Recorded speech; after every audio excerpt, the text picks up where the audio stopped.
രാവിലെ തൊട്ട് വൈകുന്നേരം വരെ എൻ്റെ മോന്ത അവളും അവളെ മോന്ത ഞാനും കണ്ടുകൊണ്ടിരിക്കുന്ന പല ദിവസങ്ങളിലും പലപ്പോഴായി ഏട്ടൻ വന്ന ഉടനെ ചോദിക്കുന്ന ചോദ്യമാണ്, ഏട്ടാ എവിടെയെങ്കിലും കൊണ്ടുപോകുമെന്ന്.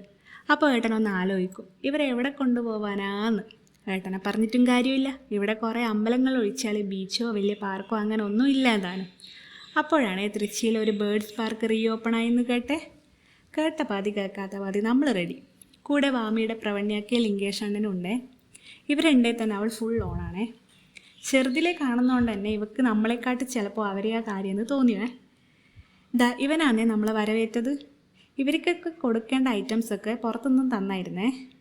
നമ്മുടെ കയ്യിലുള്ള ഒന്നും ഇവർക്ക് കൊടുക്കരുതെന്ന് കയറുമ്പോൾ തന്നെ അവർ പറയുന്നുണ്ട്. ഇതിനെ കണ്ടപ്പോൾ വാമിക്ക് ആദ്യം ചെറിയ പേടിയൊക്കെ തോന്നി, പിന്നെ കുഴപ്പമില്ലേനു. പിന്നെ പലതരത്തിലുള്ള പ്രാവുകൾ, താറാവുകൾ, കോഴികൾ, തത്തകൾ അങ്ങനെ കുറേ ഉണ്ടായിരുന്നേ. വാമിനോട് ഇതൊക്കെ എന്താണെന്ന് ചോദിക്കുമ്പോൾ അവളെല്ലാം താറാവാന്നേ പറഞ്ഞുകൊണ്ടിരുന്നേ. പിന്നെ പലതരത്തിലുള്ള മുയലുകളൊക്കെ ഉണ്ടായിരുന്നേ. അവരവിടെ നിന്ന് ചോദിക്കുന്നുണ്ടായിരുന്നു, മോളെ ഇതിൻ്റെ അകത്തേക്ക് വിടുന്നോ എന്നൊക്കെ. പിന്നെ ആദ്യമായിട്ട് കാണുന്നതുകൊണ്ട് തന്നെ അവൾക്ക് ചെറിയ പേടിയൊക്കെ ഉണ്ട്. പിന്നെ അവൾ കൂടുതൽ നേരം നിന്നത് ഇവിടെയാണേ. ഇവിടെ നിന്ന് അവൾ ഫുഡ് കൊടുക്കുന്നുണ്ട്, അതിനെ കുറേ നേരം നോക്കി നിൽക്കുന്നുണ്ട്. ഇവിടെ അവൾക്ക് ഇഷ്ടമായും തോന്നുന്നുണ്ട്. ഇത് കഴിഞ്ഞ് ഇതിൻ്റെ ഉള്ളിൽ തന്നെ ഒരു സ്നാക്സൊക്കെ കിട്ടുന്ന ചെറിയ ഷോപ്പുണ്ട്. അവിടെ പോയി ഇരുന്ന് നമ്മൾ കുറച്ചേരം ഫോട്ടോസും വീഡിയോസൊക്കെ എടുത്ത് അത് കഴിഞ്ഞ് പോയ കുറേ തരം കിളികളുടെ അടുത്തേക്കാണ്.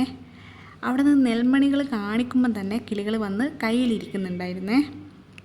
പിന്നെ അവിടെ നിന്ന് നമ്മൾ കുറച്ച് ഫോട്ടോസും വീഡിയോസൊക്കെ എടുത്ത് പിന്നെ നമ്മൾ വാമിക്ക് കളിക്കാനുള്ള ഒരു സ്ഥലത്തേക്കാണ് പോയത്. അവിടെ നിന്ന് അവൾ കുറച്ച് നേരം കളിക്കുകയൊക്കെ ചെയ്ത് പിന്നെ സന്ധ്യയ്ക്ക് മുന്നേ നമ്മൾ വീട്ടിലേക്ക് തിരിച്ച്